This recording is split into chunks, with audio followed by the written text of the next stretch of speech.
Hi everybody, it's Tatiana, and this feels a little weird because I have not recorded a video in quite some time. I am recording a book review, and I am reviewing Fates and Furies by Lauren Groff.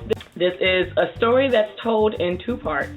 One part follows the male main character Lancelot, nicknamed Lotto, and the second part is Mathilde's story. It's a story about marriage and the wear and tear that can take place on a relationship. But more so than that, for me, what stuck out is the fact that it's a story about perspective and how, depending on your perspective and the perspective that you're given, determines or can determine how you see the story and how you view the characters in the story. So the first half of the novel, you get Otto's perspective and his meeting of Mathilde and how they come together in what is this epic romance. And then the second half of the story, as I said, is from Mathilde's perspective, and so you get both of their experiences, both of their childhoods, and how those upbringings have created the people that they have come to be in the relationship that they have with each other.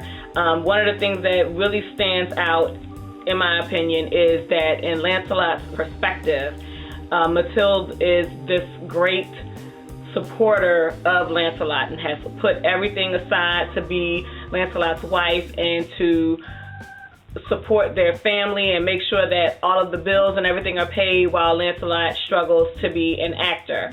And once you get to her perspective, you see that there's a lot more to her than just being the supportive wife. And there's a lot more to her that has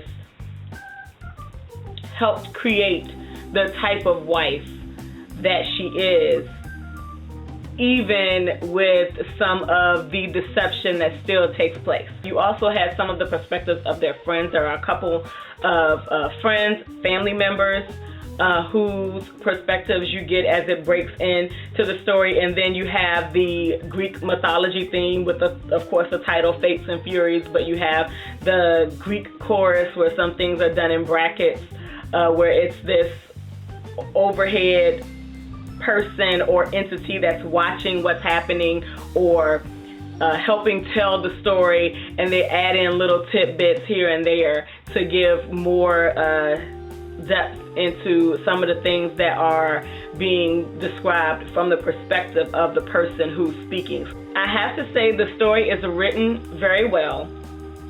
One of the things that I heard a lot said over and over again as I was anticipating the release of this novel, and what really got it pushed up on my list of books that I wanted to read that were released this year, was that, you know, how great of a writer Lauren Groff is, and that she really knows how to write a sentence. And I have to say the novel's written well.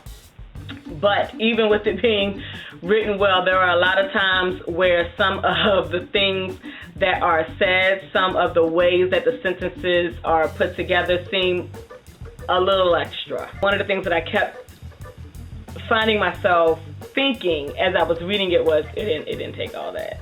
You could have said that in a much simpler way with some fewer words, and it would have been okay. But that aside, that does not mean that the novel is not an enjoyable read. I'm conflicted about how I actually feel about the novel now that I've finished it. I've heard it compared to Gone Girl. The only thing that I think matches it up with Gone Girl is the fact that I didn't like a single character. A lot of the things that take place in the novel, the relationship that Lancelot and Mathilde create, is completely superficial. It does not seem to have much depth to it, and a lot of the decisions that were made not well thought out, which is not atypical for new adults at the beginning of their journey into adulthood, because Lancelot and Mathilde get together and get married while they are still in college. So they are young when this relationship starts, but they do grow together, and even with them growing together, there are still things that they don't know about each other, and that's the part that I really enjoyed. That little sinister section of my psyche really enjoyed the things as I was reading it, the things that you know but you don't know about the characters even after having read so much about them. One of the things that bugged me is the fact that this seemed to really be a novel that was made up of a lot of almost. There were so many things that almost happened, so many things that were almost said, and I was anticipating and looking forward to the completion of a lot of almost occurrences in the novel, and then when those did not come to a head, I was left disappointed. And then there were some things that happened that just didn't have as much of an impact as what I was anticipating to happen in the almostness of some of the things in the book. Like I said, I am conflicted about how I feel about the novel.